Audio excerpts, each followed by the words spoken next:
Baik. Bismillahirrahmanirrahim. Assalamualaikum warahmatullahi wabarakatuh.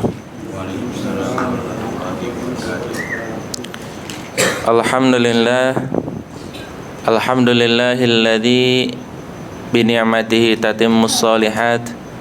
Asyhadu an la ilaha illallah wa asyhadu anna Muhammadan abduhu wa rasuluh. La nabiyya ba'dah. Amma ba'du. Segala puji hanya milik Allah Rabb semesta alam. Kepadanya kita mengadukan setiap permasalahan. Kepadanya pula kita memanjatkan ibadah-ibadah kita dan memohon kepadanya untuk menerima setiap amal ibadah tersebut. Salat dan salam semoga tetap tercurah limpah pada Nabi kita Nabi Muhammad sallallahu alaihi wasallam. Jamaah subuh yang dihormati oleh Allah Subhanahu wa taala, ketika kita berjual beli, membeli sebuah buah yang tentunya kadang ada yang harganya mahal dan harganya murah, kita pasti ingin membeli buah tersebut dengan keadaan yang sempurna. Kita beli buah tersebut dengan harga yang mahal, berharap supaya buahnya itu nikmat untuk dimakan. Maka mari kita sama-sama berjual beli dengan Allah dengan memberikan apa yang kita jual itu sesuatu yang memang terbaik. Karena Allah Subhanahu wa taala tidak akan menerima kecuali yang baik-baik saja. Seandainya kita menjual barang seperti buah mangga, tapi jika misalkan buah mangga tersebut bijinya sudah busuk, kira-kira dagingnya busuk tidak Pak Bu? Kalau misalkan buah mangga bijinya sudah busuk, dagingnya busuk nggak kira-kira? Sangat busuk. Karena yang biasanya dagingnya busuk, bijinya mah nggak ikut busuk Pak ya. Tapi jika misalkan bijinya busuk, maka apalagi di dagingnya. Maka senantiasa Pak, amal ibadah itu pun tersebut seperti itu. Allah tidak akan menerima amalan ibadah yang hatinya seseorang itu, yang dia menjual sesuatu, dia melakukan ibadah tapi hatinya bukan untuk Allah gitu. Ya, hatinya bukan untuk Allah. Maka jikalau hatinya bukan untuk Allah, maka amal ibadah walaupun 1000 tahun tidak akan ada gunanya. Baik, kita lanjutkan tadabbur kita di surah Al-An'am ayat ke-3.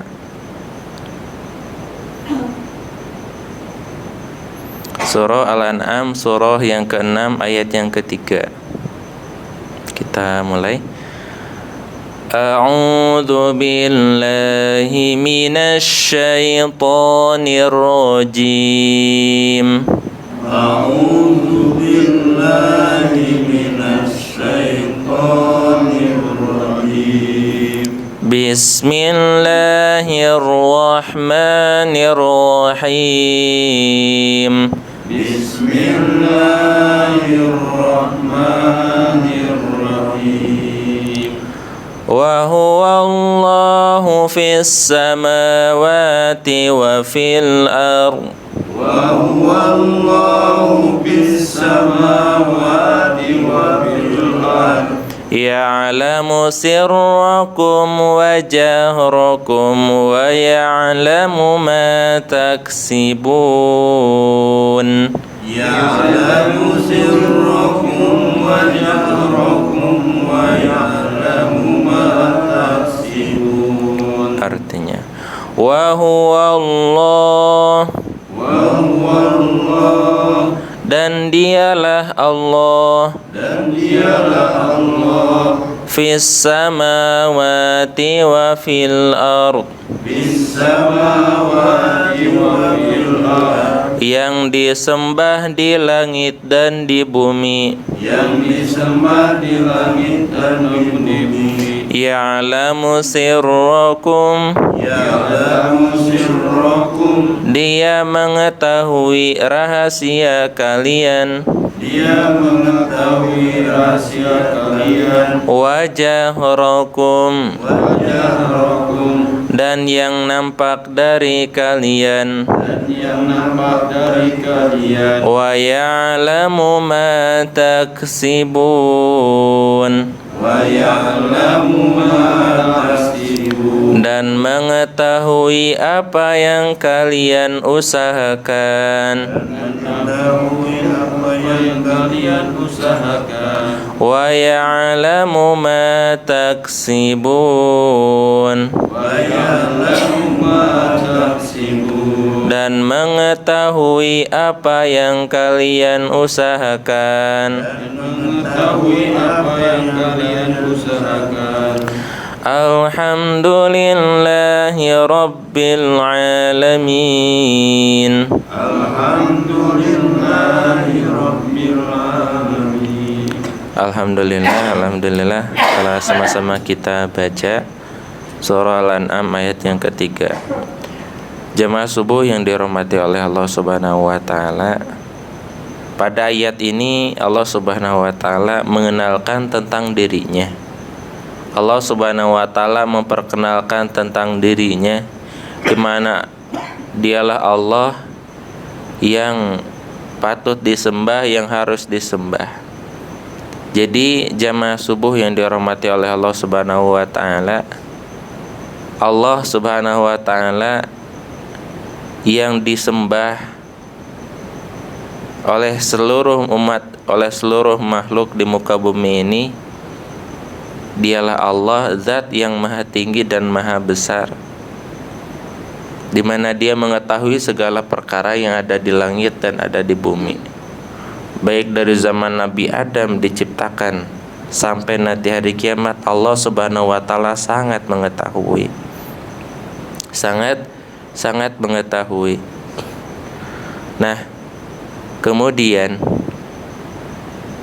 apa yang Allah Subhanahu wa taala ketahui tidak hanya saja hal-hal yang bisa dilihat oleh mata. Bahkan Allah Subhanahu wa taala mengatakan bahwa Dia mengetahui apa yang ada di dalam isi hati kalian. Jadi apa Pak?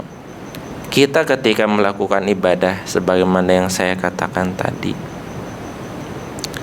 apa alasan kita untuk tidak beribadah kepada Allah? Dan apa alasan kita ketika kita beribadah, kita kenapa harus ingin dipuji oleh orang lain? Seandainya Allah Subhanahu wa taala, seandainya kita semua melakukan amal ibadah karena ingin dipuji, karena ingin disebut namanya, pasti Allah tahu.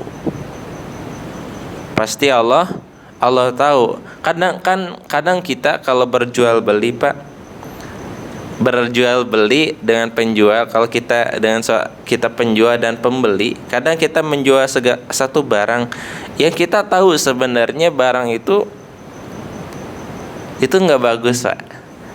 Kadang rasanya asam, ya misalkan buah rasanya asam. Kita sebagai penjual kadang berharap bahwa si pembeli itu nggak tahu sama sekali. Nah, kalau misalkan kita berjual beli Pak, dengan keadaan si pembeli itu tahu luar dan dalam apa yang ada di dalam buah tersebut, tahu rasanya, tahu apa yang mau kita tipu? Kita mau berkilah seperti apa? Kita mau melakukan siasat apa? Jikalau pembeli itu tahu apa yang ada di dalamnya, rasanya seperti apa, baik atau busuknya, dia tahu. Maka kita sebagai penjual harus melakukan apa? Tidak lain dan tidak bukan, kita harus jujur. Kita memang apa? Ketika kita berjual beli, maka kita harus benar-benar memastikan bahwa yang diberikan untuk orang itu adalah sesuatu yang sangat baik. Karena apa? Karena tidak mungkin kita menjual suatu barang yang dia barangnya rusak. Karena bagaimanapun kita jual, dia pasti nggak bakalan mau kalau barang itu rusak. Pasti nggak mau. Karena dia tahu luar dan dalam. Begitupun dengan Allah Subhanahu wa taala. Allah mengenalkan tentang dirinya bahwa Dia tahu apa yang kalian sembunyikan dalam hati kalian. Supaya apa? Supaya kita itu benar tidak apa? Tidak menipu Allah. Sampai Allah Subhanahu wa taala berkalam, "Ma gharraka bi rabbikal karim" di dalam surah Al-Infitar. Apa yang membuat kamu tertipu? Padahal sudah Allah Subhanahu wa taala bukakan apa yang buruk dan apa yang baik depan matamu.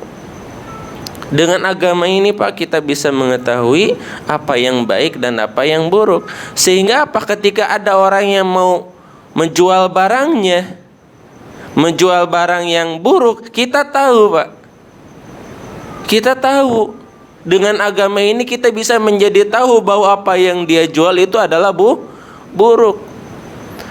Kadang kan kita kalau tidak punya agama, ketika diajak, didawahi oleh orang-orang untuk mengikuti dia, padahal apa yang dia jual itu sangat buruk, karena kita tidak punya agama, ngikut baik. Seru, keren dikatakannya, seru, asik bilangnya, sehat lah sebagainya. Kan gitu Pak. Padahal apa yang dia berikan, apa yang dia ajarkan itu buruk. Maka itu Pak, kita dengan agama ini belajar mengetahui apa yang baik dan apa yang buruk. Kemudian apa? Setelah kita tahu tentang agama ini, tentang Islam ini, kita berupaya untuk memberikan sesuatu yang terbaik untuk Allah Subhanahu wa taala. Ketika sholat, kerjakan sholat untuk Allah Subhanahu wa taala. Maka ada kalimat ikhlas. Kalimat ikhlas itu sebagai panduan kita di dalam beribadah. Karena apa? Kalau amalan tidak ikhlas, ikhlas itu artinya bersih Pak, suci, enggak kotor, maka amalan tersebut akan diterima dengan ikhlas. Tapi jika misalkan tadi saya katakan, Bapak mau beli enggak kalau Bapak tahu bahwa buah yang Bapak beli itu sudah busuk? Enggak mungkin. Ya. Allah saja, innallaha thayyibun la yaqbalu illa thayyiba. Allah itu baik dan tidak menerima yang kecuali yang baik saja. Bapak pun pasti tidak akan mau kan diberikan sayur kalau sayurnya sudah asam, sudah basi, mau tidak? Meskipun itu amalan kebaikan, jikalau yang dikasihnya itu sudah basi, ngapain dikasih? Kemudian jika misalkan menjual barang itu barang yang busuk, ngapain diberi? Nanti akan memberikan apa? Kekecewaan. Bahkan saking kecewanya Allah, ketika ada datang 3 orang melakukan amal ibadah, dia berjihad, dia pembaca Al-Quran, kemudian dia adalah orang yang menuntut ilmu. Mereka datang dengan bangganya di hadapan Allah, bahwa mereka telah melakukan amal ibadah. Ya Allah, aku telah berjihad di jalan-Mu. Kemudian yang kedua, aku telah menuntut ilmu di jalan-Mu. Kemudian yang ketiga, aku telah membaca Al-Quran untuk-Mu. Tapi apa yang Allah katakan? Kadzab. Allah mengatakan apa? Kadzab, kamu pendusta. Kecewa Allah. Kenapa? Karena kalian bertiga melakukan ibadah bukan semata-mata untuk aku, bukan ikhlas untuk aku. Kamu beribadah membaca Al-Quran supaya dikatakan sebagai qori, kamu berjihad supaya dikatakan sebagai pemberani, dan kamu belajar menuntut ilmu supaya dibilang menjadi orang yang berilmu. Sampai Allah sendiri kecewa dengan 3 orang tersebut. Kadzab, sampai mengeluarkan kalamul, perkataan bahwa kalian itu berdusta. Karena Allah mengetahui apa yang ada di dalam dan apa yang ada di luar. Maka jemaah subuh yang dirahmati oleh Allah Subhanahu wa taala, Allahu ya'lamu ma taksibun. Allah mengetahui apa yang kalian usahakan. Maka kita mari sama-sama berusaha untuk melakukan usaha kita untuk beribadah itu benar-benar ikhlas. Mun salat tong harapkan harta, mun salat tong mengharapkan pujian, mun melakukan ibadah, sedekah dan sebagainya, jangan berharap apa-apa itu dari manusia. Benar-benar kita lakukan hanya berharap untuk Allah Subhanahu wa taala. Karena apa? Supaya amal ibadah itu tidak sia-sia, supaya amal ibadah tersebut diterima oleh Allah Subhanahu wa taala. Baik jemaah subuh yang dihormati oleh Allah Subhanahu wa taala, Ayat ini mari kita sama-sama amalkan dan terus selalu kita kaitkan dalam hidup kita agar kita selalu ingat ketika kita melakukan amal ibadah, kita lakukan ikhlas karena Allah Subhanahu wa taala. Barakallahu li wa lakum. Rabbana atina fid dunya hasanah wa fil akhirati hasanah wa qina adzabannar. Ya Allah ya Rabb kami, terimalah amal-amal ibadah kami, terimalah setiap huruf yang kami baca untuk namamu ya Allah. Ya Allah, berikanlah kami keteguhan untuk melaksanakan ketaatan kepadamu ya Allah. Ya Allah, jadikanlah kami termasuk orang-orang yang istiqomah di dalam melakukan amal soleh. Amin amin ya rabbal alamin. Wabillahi taufiq wal hidayah. Wassalamualaikum warahmatullahi wabarakatuh.